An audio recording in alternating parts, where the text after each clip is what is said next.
எஃப்டிலலாம் எப்படி interest pay out option இருக்கோ, அதே மாதிரி மியூச்சுவல் ஃபண்ட்ல கூட பே அவுட் ஆப்ஷன் ஒண்ணு இருக்கு. அது என்னன்னு தெரியுமா? இன்னைக்கு நம்ம வீடியோல அததான் பார்க்க போறோம். Welcome to mutual fund industry with Sri Dharmaraj. Mutual ஃபண்ட்ல நீங்க ஒரு ஸ்கீமே எடுத்துக்கிட்டீங்கன்னா, அதுல வந்துட்டு ஐடிசிடபிள்யூ அப்படின்ற ஒரு ஆப்ஷன் இருக்கு. It's nothing but income distribution come capital withdrawal. அதுதான் இதோட மீனிங்.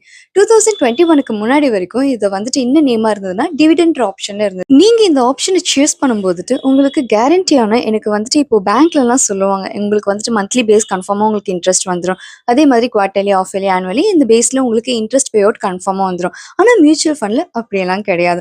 அவங்களுக்கு ப்ராஃபிட்ஸ் எப்போ வருதோ அப்போ தான் வந்துட்டு அவங்க இந்த ஆப்ஷனை வந்து ஐடிசிடபிள்யூ மூலியமாக அவங்க வந்து பே அவுட்லாம் பண்ணுவாங்க. சரிங்களா? ஸோ இதே வந்துட்டு எனக்கு ஐடிசிடபிள்யூ எனக்கு தேவையில்லை, எனக்கு அதில் வந்துட்டு எனக்கு ரீஇன்வெஸ்ட்மெண்ட் பண்ணிடுங்க அப்படின்னு பார்த்தீங்கன்னா அந்த ஆப்ஷனும் இருக்குது. அதுக்கு நீங்கள் வந்துட்டு ஐடிசிடபிள்யூ ரீஇன்வெஸ்ட்மெண்ட் ஆப்ஷன் நீங்கள் அதை வந்து நீங்கள் சூஸ் பண்ணலாம். இதில் வந்துட்டு இன்னும் நிறைய இருக்குது. ஸோ இன்னும் நிறைய அப்டேட்ஸ் எல்லாம் நம்ம என்னோட ஃபியூச்சர் வீடியோஸில் பார்க்கலாம். நன்றி, வணக்கம்.